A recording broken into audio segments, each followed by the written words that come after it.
contested. As we jump on in, the Lucian, the first ban away here by T1. I mean, that's got to put a smile on your face. I mean, if I'm smiling ear to ear, man.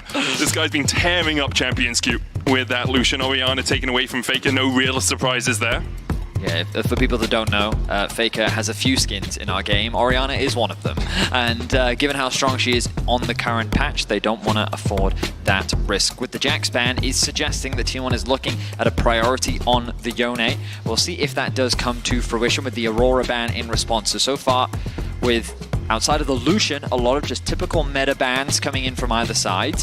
What about the Vi though? What about the Skarner? We expected, I mean, I know a lot of people's pick'ems, but Skarner very high on the ban list because of how powerful it looked coming into the tournament, but his priority seems to have shifted as time has gone on. Things like the Sejuani still proving to be a very valuable frontline tank jungler, but as we mentioned it, there's the Skarner ban coming through from the side of T1. How will paIN Gaming round out their draft with things like the Ashe still up and available, the Vi there as well, and the Yone, all very powerful picks that T1 can look to grab for themselves in the first rotation. That's the question, is it? Do you need to take the Yone away from Faker? He's only brought it out 5 times this year. Zeus obviously a very good Yone player as well, if you want to put Faker on something a little bit more mage-minded in the mid lane. Nah, the ban away from paIN, and immediately T1 say, well, we'll take one of the win bros. Yone are locked in for them. You have to wonder if paIN want to consider denying the Maokai away. Maokai, even though you typically see a tankier build, we've seen, I mean, even Genji earlier in the day, you can draft things like the Kai'Sa as well to give you a little bit more AP in your threat. Hell, build Jhin with Static Shiv, that'll give you a decent amount of magic damage. Like, there are ways to get around the fact of just having to lock in an AP jungler, but they've decided to go for the Sejuani instead. Of course, both Sage and Maokai, great pairings alongside the Yone. Alongside that, you can look for a melee top laner. Cedra Necton, something we've seen relatively often. Obviously, if Yone's played into that in the top lane, you can CC him, but he can always snap back if he's in that soul unbound form.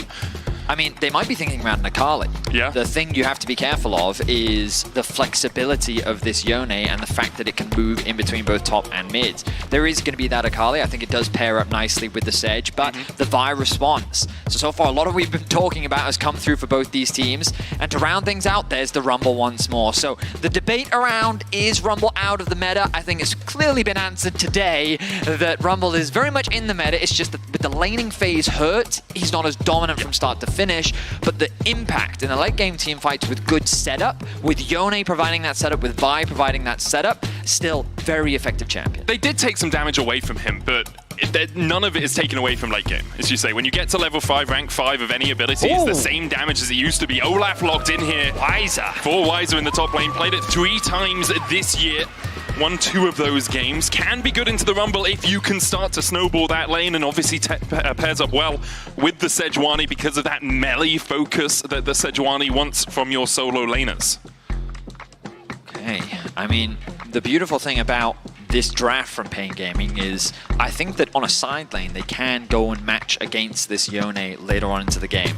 I've not been a massive fan of the electrocute Akalis only because in lane it can be very effective, but when you move on to the side lanes it becomes harder to manage the scaling threat that the Yone provides. But Olaf, I think, is someone that can help mitigate some of that. Regardless, Jhin, Ashe, Xayah now going to come through. All the AD carries very quickly being removed from the pool. Ezreal immediately raising in priority, having that extra bit of mobility, but the Xayah ban makes so much sense in the context of going up against a Vi Yone. I feel like Kai'Sa's up there in my estimations now as well, especially for T1. You've got the Vi jumping in, you've got the Equalizer, you've got the Yone going in as well. I wonder about the Kalista. Where's that priority going to fall? We will see.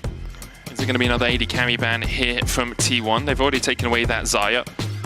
Alongside that, Rel will join the bench. So what will the pick be here for paIN Game? Makes no sense to pick their support here. You may as well lock in your AD carry. Whether it be the Kalista, is it going to be the Kai'Sa? Looks like it's going to be the Kalista. I mean, it's Chitan's most played this year. Draven immediately, Draven Renata! I mean, you're getting the respect, Chitan. You are getting that respect. Baby. Gumayushi's Draven is going to come through, and he is throwing the gauntlet down. That is going to be an aggressive bot lane 2 versus 2. I wonder if paIN will look for the swap to try and avoid those early levels. They're hovering the Seraphine. Nico instead, Face Call plus the Pop Blossom, such a powerful combination. You yeet the Nico in, and then she knocks everyone up, especially with relatively low mobility. Renata and Draven, easy enough to catch out. Rumble as well, obviously doesn't have a dash of his own. Vi and Yone a little bit more tricky to keep under wraps. Now, T1, I mean, they have a backline threat comp, right? I mean, you've got Yone, you've got Vi, you've got Rumble ultimate, Draven ultimate. The Renata's there to act as a bit of disengage, to provide some peel. But against an Olaf, that's going to be a difficult thing to do. I think what's crazy about this matchup is there's just so much mobility across the entire draft from both sides. There's so much potential backline threat, there's so many flank angles that can come through. I mean, both AD carries are kind of sad because they really don't have the peel that they need with so many assassins looking to dive on top of their heads. But that means the responsibility is going to fall onto these mid laners, onto these top laners to find these crucial targets, and the laning phase is going to determine a lot. paIN Gaming have already expressed how excited they are to have the opportunity to play against T1, an opportunity that no Brazilian organization has had throughout the history of the World Championships. But today will be that day, and they're going to put everything on the line to give all that they've got to show that they deserve to be here. And T1 won't treat them with kid gloves either. This is not going to be a match for the soft-hearted. This is a punching match between two juggernauts. And although the expectation is that T1 are Goliath, David sometimes wins that battle. I've heard of it at least once, Vedi.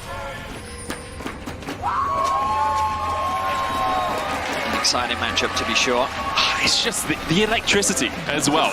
Around when we were in the plains and it was R7, the LLA representatives against paIN Gaming for that Swiss spot. Now as well, seeing the reactions from the Brazilian streamers, from ex-pro players being like, we wanted this. This is the battle we want to fight. Sometimes you can get into worlds and you can be a bit like, oh, we just want a good draw. You know, we just want to sneak our way through. We just want to face EU or NA and manage to get a win on the board. paIN Gaming are having none of that. And like, pride. We'll meet you fist to fist, and we'll see who goes down first. And what I love about this is T1, you know, bringing out all the big guns, you know. Complete respect on their side. Gumayushi's Draven, willing to go toe-to-toe with Cheetan. We've seen how spectacular this man has been in the bottom lane. Really the shining star of paIN Gaming, I think. And if anyone's had an opportunity to watch any of the in-houses that have been happening in Champions Queue, like, this man has been absolutely popping off with some of his performances. So I'm excited to see his Kalista. It looks like that we are going to get the traditional 2 versus 2. Yeah, what else, 1 versus 1.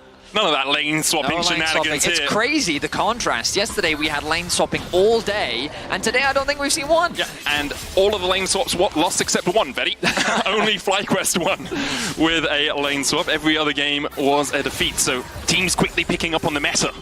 But lane swaps, perhaps not always the best idea. Cheetan trading with Keria here. Gumayushi taking a bit of poke back from Kuri as well. Getting the early push. I mean, Renata, a champion that doesn't really have the strongest trading patterns at level 1, so Kuri able to leverage the poke that this Nico does have to be able to get that early level 2. They're going to secure it. Flash! Looking to stun onto Keria, who will just flash and heal away.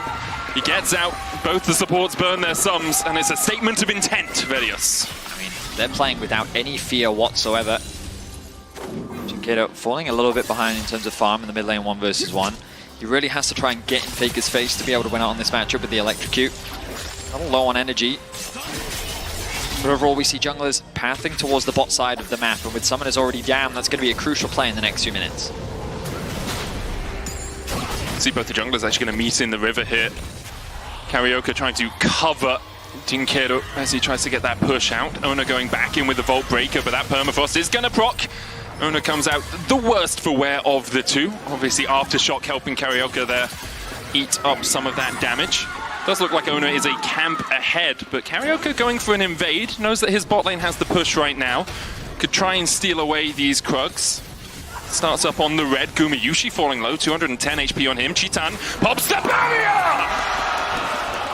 That is the first blood for Cheetan! Around the world, Cheetan takes it! Action's not over yet, Medic. Ona trying to get away. Permafrost is going to lock him up. Kuri's on the chase as well, but Ona still has the flash to escape. Gumo just wasn't expecting it. He was not respecting the damage. And we already talked about Cheetan, a man that plays with no fear, finds that window and is able to draw first bloods. The only downside is Carioca, he wasn't able to get much off the back of it. He tried to take away the red buff. It ended up just being a 1 versus 1, allowing Ona to actually steal that objective away. So now he's quite far ahead in camps. He's looking for vision on the top side of the map, looking for these respawns, this information, maybe even threatening some sort of gank, but he's not going to be able to find anything. So Carioca is going to be a little bit behind in terms of his early clear. Now they're threatening a mid lane dive, but Curry is here to cover. Puts the Shape Splitter back behind him. Vault Breaker coming out. Ona looks for the flash, catches Jinkedo, and nothing the paIN Gaming mid laner could do about that. Nicely done there by Ona. Jinkedo just too many poor trades. His health bar was too low, and now he finds himself at a pretty significant deficit. Losing that wave is going to keep him behind in experience. Will of course have the TP to get back into lane quickly, but now the life's still going to come through from Faker, making this matchup that much harder for the Akali. Ona's gone back, picked up that tunneler. You can see Carioca actually yet to get a recall off, is now going back to base and will start to build up those items. Zeke's obviously a player favorite so far on the Sejuani as a first build. Zeus winning out top lane so far, has about a 3 CS lead and is winning in terms of HP here as Weiser aims a lot of flames to the face. Top lane matchup is pretty even across the board, just a lot of back and forth trading. And I mean, I will say, I think many top lane enjoyers are happy to see that Rumble just has a little bit less damage, a little bit less bullying power, getting a lot more value out of that magic resistance early on, which you can already see the long magic mantle prioritized for Weiser.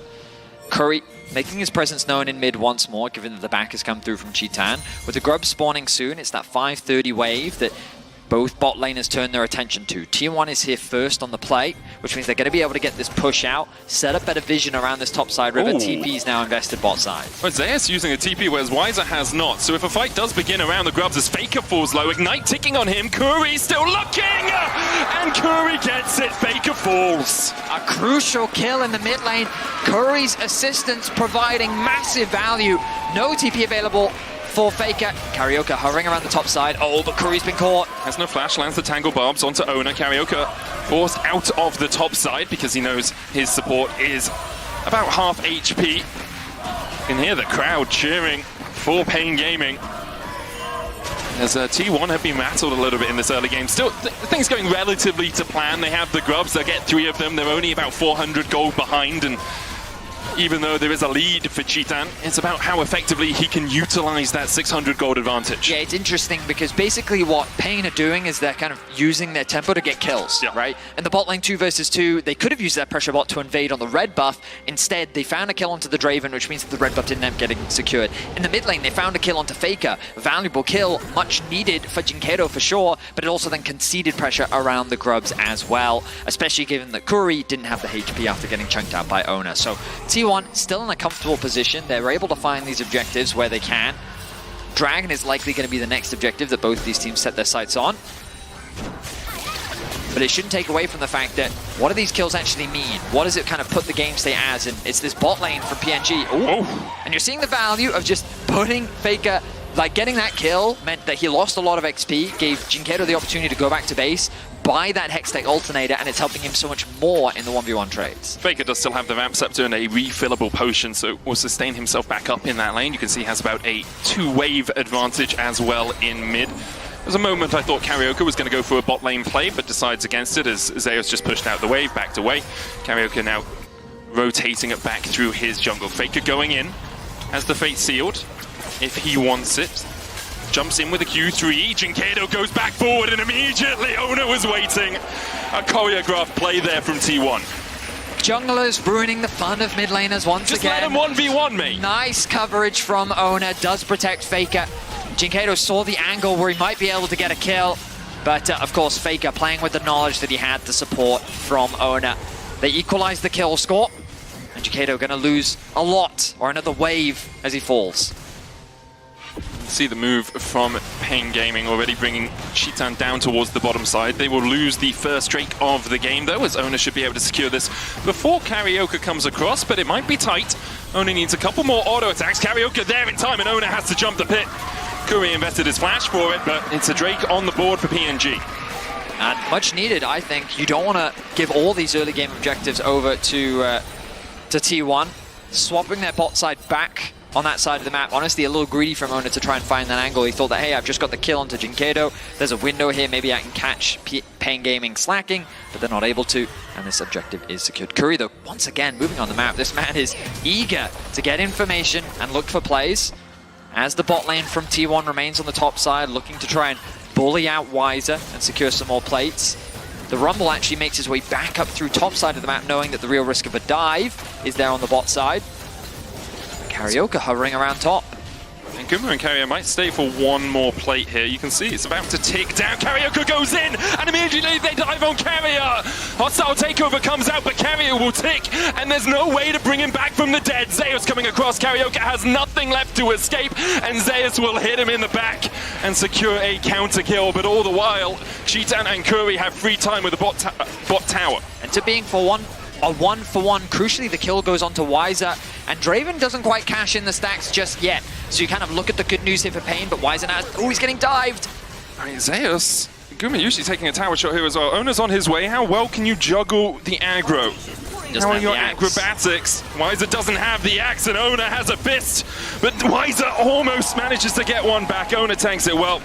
T1 able to get out with a kill in the dive. And now those stacks have been cashed. That's a lot of gold sitting onto Gumayusi. You can see how before Cheetan was comfortably in the lead with the gold, now that's swung back in favor of the Draven. T1 very quickly claiming control over this early game as they find picks across the board. Kuma has no mana here, but he does have Cleanse and Flash, and Karioka will realize by his lonesome he can't really do too much about that Draven. Stops the tempo, forces him to reset a little bit later, which does open up the grubs for paIN Gaming. You can see, I don't think T1 really had any interest in them.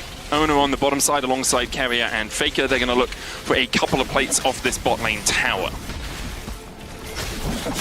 Set my eyes towards the minimap, looking at what objectives are available. Zeus that needs to be careful. The threat of the dive is very real. He knows that the equalizer kind of being started, but Pop Blossom. There's the equalizer onto Cheetan. Curry pulled back with a face call.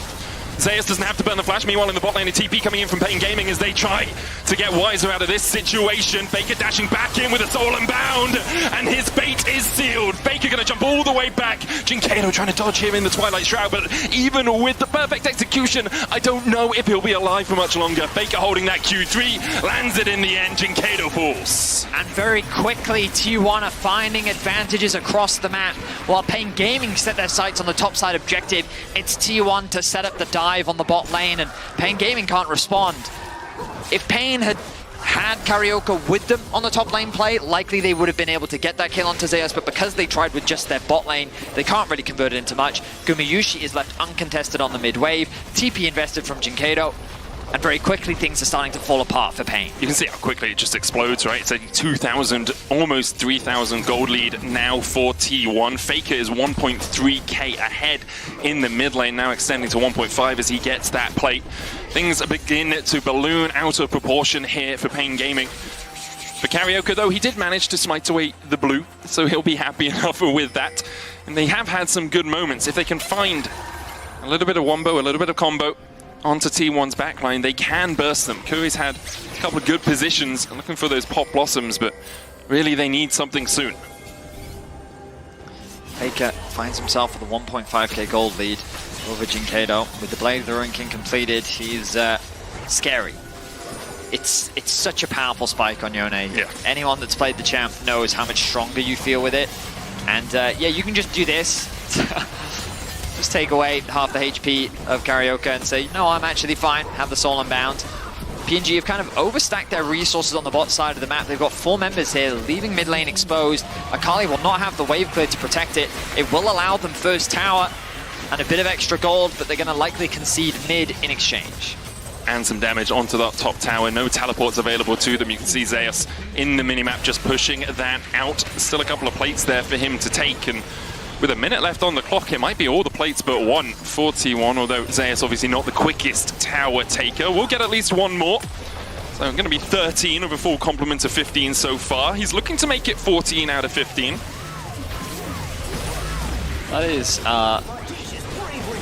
a lot of gold. It's also just a lot of sound effects from that skin, man. Audacious bravery charge! Jinkedo finds himself quite far behind on the Akali right now. Yep. Desperately searching for that first item as items are being completed across the board for everyone else in the game. Wise a little bit behind as well. While in terms of the 1v1, he was doing fine. The amount of experience and farm he's been losing passively is massive. Notice he's a full level behind Zeus right now. Dragon going to be started up. TP flank coming in. It's on a control ward, so paIN Gaming will know it's happening if they're scouting that portion of the map. Curry looking for the flank as well. Jinkedo not quite with the team yet.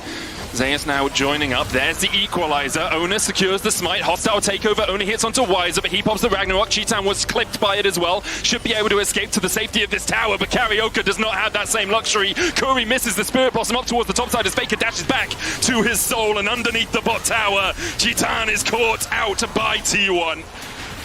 It's 2 kills to T1, a Drake to boot, and paIN Gaming are found wanting. Across the map, things are falling apart. T1 get kill after kill. Faker outplays in the 2 versus 1 as both Jinkedo and Curry try to lock him down. The problem is, as Curry was looking for a flank, he's one of their main initiation tools. He wants to be able to go in with the ultimate, get pulled back with the Kalista ultimate, but because the flank doesn't come to fruition, T1 just run paIN Gaming down. They secure the dragon, secure the kills, get a tower, now find themselves 15 minutes in with a 6k gold lead. And this is often the problem when you have a team that hasn't faced off against major regions that often, or a region that doesn't have the same caliber of competition as the LCK. Your early game can be good. Mechanically, sometimes you can match up to these players, but when it comes to moving around the map, when it comes to soaking every bit of gold, every bit of experience you can on the map, it is a struggle, and that's, you know, what T1 have done better. Mechanically, they played well, but we saw paIN Gaming get a few early kills and then not really be able to explode that into anything, whereas T1 have just got all of the blood out of the stone. Careful not to underestimate paIN Gaming, though. They're not the type of team to just roll over and they're die. Not going to lie down. They're going to go out fighting. They will fight their way to the bitter end, and even with the advantage T1 have, paIN Gaming will look for every opportunity. Vision going to be suffocated, but there are a few wards on the top side jungle for paIN. The Herald being dropped means that the siege onto the tier 2 has begun. Rifthold gets the charge in. paIN Gaming trying to defend as for. The Whirling Death clears out a couple of the minions in the bot wave, but that cannon minion surviving gives Wiser a little bit more time with the turret. T1 move their pressure from the top lane over to mid. Another wave's going to crash top in about 5 seconds time. You can see Zeus up there to get help that on its way. Owner's going to translate his pressure from mid across to top, and there's the tower for T1, just pulling paIN Gaming around the map. Zeus, though, pop, blossom, flash away, Glacial Prison still connects, and Zeus can put down the equalizer, carry a flash, hostile takeover hits onto 2, Cheetan's one of them, and goodbye paIN. The T1 collapse is just insurmountable. A valiant effort. They thought that they had caught out Zeus, but the response from Carrier, Ona, and Faker was just too devastating. T1, they're not going to reset. They've set their sights on the inhibitor towers, and they're looking to break the base 17 minutes in. He'll crack through one of these inhib towers. Faker will dash back to his soul. paIN Gaming might look for a little bit of a chase here. Wiser going in, but 2 levels down. Hits another undertow. The heal coming out from Carrier. Doesn't have much mana left. Ragnarok. Faker left alone.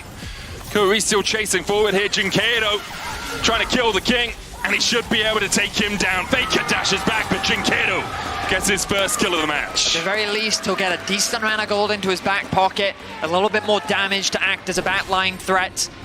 But with the base in tatters, 6 towers to 1 is the advantage that T1 find themselves in. paIN Gaming are going to have to find some serious miracles to turn this game around. But there is some good news. They did better than Mad Lions. That they did. Medic, that they did. Dragon spawning in about 1 minute 20 seconds. paIN Gaming likely looking to try and set up to contest this objective. They're right now prioritizing catching these waves that have been pushed in incredibly deep by T1 and getting what vision they can around the bot side river. And for paIN Gaming, it's a miracle you need. Like, there's a whole item lead for Gumayushi in the AD carry slot. Faker has Stridebreaker, Blade of the Ruin King complete, and Jinkedo only has the Storm Surge. You are so far in a hole right now, you can't even see the sky. But if you're going to perform the miracle of being the first Brazilian team to make it to the Swiss stage in 8 years, if you're going to return to the world stage after 9 years yourselves without having ever made it, perhaps it is a miracle that you can find. And crucially, they're not out of the tournament, even with this loss. Yeah, very true. They're still the 0-2 bracket. The rules in the Swiss stage are 3 wins, you're out, 3 losses. Yeah. So We said it, Betty. It's Caps, Faker, APA. Yeah. That's the Jinkado timeline. It's very possible. paIN will still have another opportunity. There's at the very least one best of 3 that they'll need to play before they're eliminated from the tournament. And in the event that they do end up losing this game, which given the current state of affairs is looking likely. Likely is underselling it, Betty. It's my professional speak. Okay, yeah. The odds are low. Infinitesimally small, but not to 0, I believe, is the statistical call here. Jinkado going in, though, and they found Zeus and Ono on the flank. Kuri's going to get hit with a hostile takeover already. Zeus is down. What more can paIN Gaming find? The chase is on as Ono has to dash away. Jinkado's fallen as well, and Karaoke and Wise are the only 2 left alive. There's a bit of a meat grinder in the middle there. paIN Gaming were able to get 1, but not much more. It was a promising start to the engage. By securing that kill onto Zeus, you'd think maybe they can turn this around. The problem is the wallet difference is just way too big. So the moment that the rest of T1 join the fray, PNG, they just melt like butter. There is very little that T1 has to cut through, and what they do find is it's very difficult to stop. So you'll see a nice ultimate will come out from Karaoke onto the Vi very quick. Makes it difficult for T1 to react. Ono almost loses life, but crucially, they get the Rumble ultimate off and the Vi ultimate, and Cheetan basically dies to the Rumble ultimate, even though he loses his life. Just goes to show that the T1 jungle top, even though they were focused, was still able to do so much work at the very start of that fight. And if the game was closer, you can see how paIN Gaming's composition could play into the T1 comp, but it is a struggle from 10,000 gold in deficit. T1 now setting up towards this top side, or at least Carrier is. Zeus, his companion, pushing out that top lane. Faker has the TP, and still has 2.5 items, so he's going to continue to push through bot. I think that's the closest I have ever seen the win probability power play WS to being 100%. If we really zoom in, I think I can see a pixel here, guys. I think there's one showing it's not quite 100%. But when your Draven has 3 items and a pickaxe at 21 minutes, your probability of winning is often quite high. Also when he's Guma. Also, being Guma Yushi does help. The Baron likely going to be started off soon. There is that ward not spotted by the control. It's a really good ward from paIN Gaming. The question is, can Karaoke get in range for a potential steal? I mean, the hope is Kuri distracts Carrier, making him think, oh, now he definitely knows that's not the real Sejuani, but Karaoke can try and get into the pit here. 3,000 HP on it. T1 begin to pull off. paIN Gaming just waiting to see if T1 will continue the push on this Baron. They'll keep it aggroed. 3,500 on it, down to 2.5. Karaoke trying to get in, but he's locked up, and Faker dives in onto him. The Baron already secured by T1. Fate sealed onto Karaoke as well. Carrier flashing forward with a hostile takeover, matched by the equalizer. Jinkado's TPing in, but I'm pretty sure he wants to run away from this fight. It's 2 already to T1. Make it 3 as Wiser falls. Jinkado tries to get something, but he will join his teammates in the fountain. Only Karaoke left alive. The Baron secured, 4 members down, and T1 can immediately look for the end. Of course, the respawn timers are still very short, so paIN Gaming likely going to have one last stand, but T1, with utter domination, have showcased their potential here against paIN. And they have, obviously, will continue to track them throughout the rest of the tournament. And for paIN Gaming, they'll be looking at a 0-2 scoreline, but as you say, Vetti, not out. Best of 3s from here on out for them. More chances to show their mettle as the CBLOL representatives. 23 minutes, though, the base has begun to be broken by T1. They have a 14,000 gold lead, and it looks like they're going to push through bot and mid. Notice here how they do their best to keep Karaoke locked up, preventing him any access into the Baron pit, allowing him to burst it down, and then you highlighted him, Medic. The flash over from Carrier into the Rumble ultimate makes it so difficult for Cheetan to kite back. He does his best, but the chase down from T1 is just far too much. Jinkado looking for his 1v1 against Faker, flashes out, but doesn't quite have the damage to secure the kill. T1, every time it's a 1v1 between Jinkado and Faker, someone else shows up to help out Faker. I'm just saying. It's true. If it was a true 1v1, who knows? Who knows what would happen, Betty? 3,000 gold lead. Faker has may say that he would be on the winning end of that, as we see the two waves pushed in by T1, sinking those waves up, making it harder for paIN Gaming to react to just one lane, because they have to deal with the fact that Rumble is pushing through mid as well. The Baron remains for a minute's time. Zeus just standing back. He doesn't need to go any further in. He's allowing the minions to do the work here. Doesn't want to overstep in case paIN do start to collapse. TP behind, and that's what Wise is looking to do. Zeus going to start to back away. Doesn't have the flash though, and Jinkado is on the chase. Equalizer down. Owner going in on Karaoke, but there's one for paIN Gaming. T1 will take the tower in the bot lane. Can they find more out of this? They still have a cannon minion and 3 casters now. 2 Karaoke, still that front line. Faker dashing back. paIN Gaming don't have the defenses to hold onto this tower for now.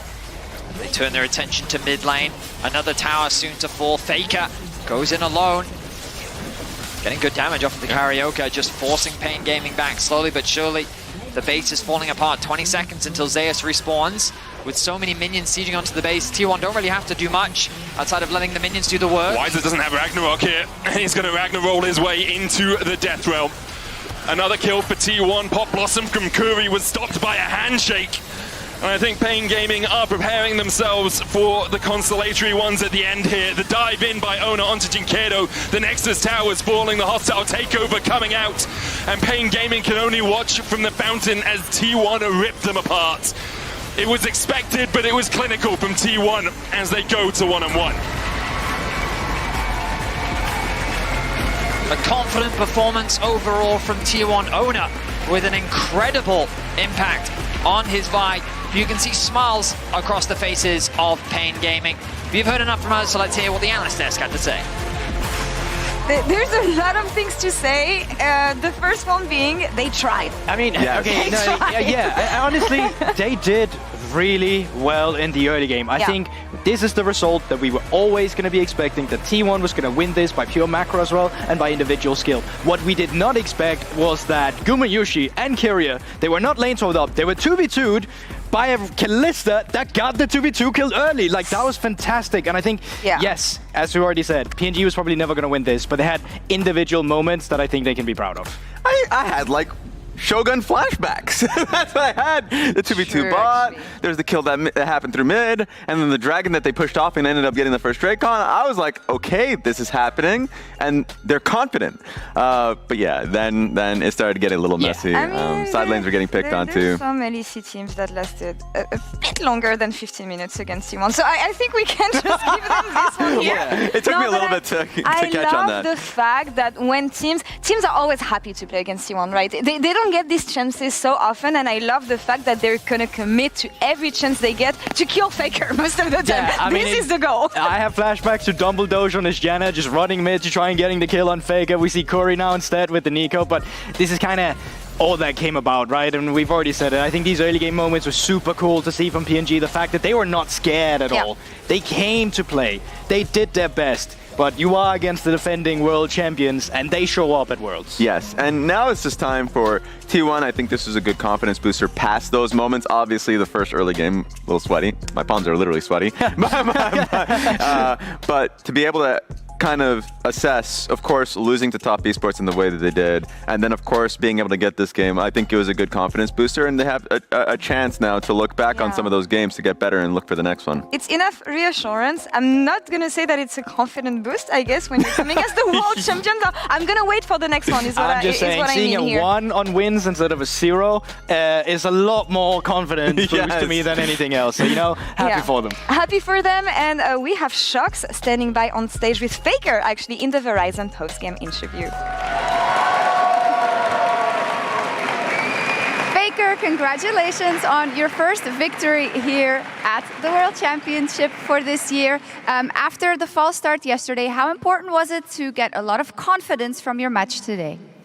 승리 정말 축하드립니다. 아무래도 어제 테스트전 패배와 함께 시작한 만큼 오늘 경기 잘 승리하면서 자신감 다시 가져가는 게 얼마나 중요했나요? 일단 0승 2패로 떨어지면 안 되겠다고 생각을 했었고요. 지난 경기에서는 저희가 배운 점이 있었기 때문에 오늘 경기 이길 수 있을 거라고 생각했습니다. What I had in mind was you should not go down to 0-2, and based on the takeaways we got from the previous match, we were able to get this win today. When it comes to the LCK in summer, I feel like T1 wasn't really able to show what you would want it to show, maybe in terms of synergy, but also meta read. What are the steps you feel you have to take in order to make sure that you can make a similar run to last year's World Championship? 사실 서머 시즌을 돌이켜봐도 시너지라든지 뭐 메타 해석이라든지 아무래도 T1이 가장 이상적인 길을 밟아갔다고는 볼 수 없는데 이번 월드를 준비함에 있어서 어떤 부분을 보완해서 작년 월드와 같은 좋은 성과를 낼 수 있게 좀 열심히 집념했나요? 저희가 서머 시즌 때 이번에 좀 성적이나 경기력이 좀 안 좋았기 때문에 그런 경기력적인 측면들을 좀 잘 보완하려고 했고 그리고 메타 적응도 잘 하려고 했습니다.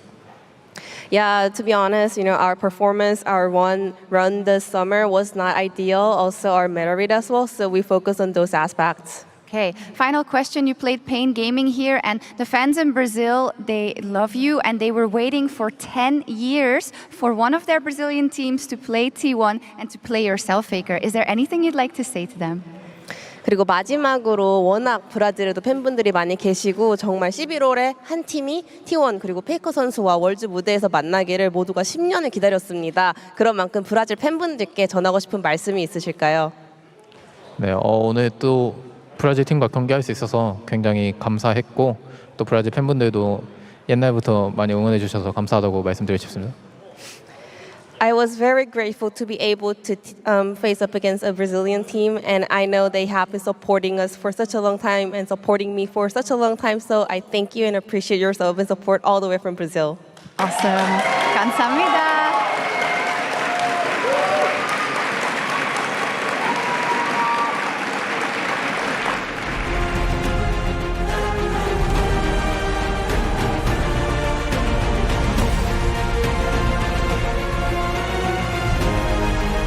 Starts up on the red. Gumayushi falling low, 210 HP on him. Chitan pops the barrier!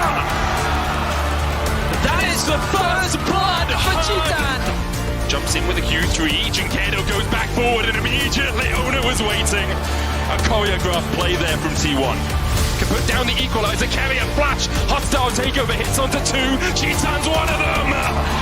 Kuri still chasing forward here. Junkedo trying to kill the king, and he should be able to take him down. Faker dashes back, but Junkedo and paIN Gaming can only watch from the fountain as T1 rip them apart.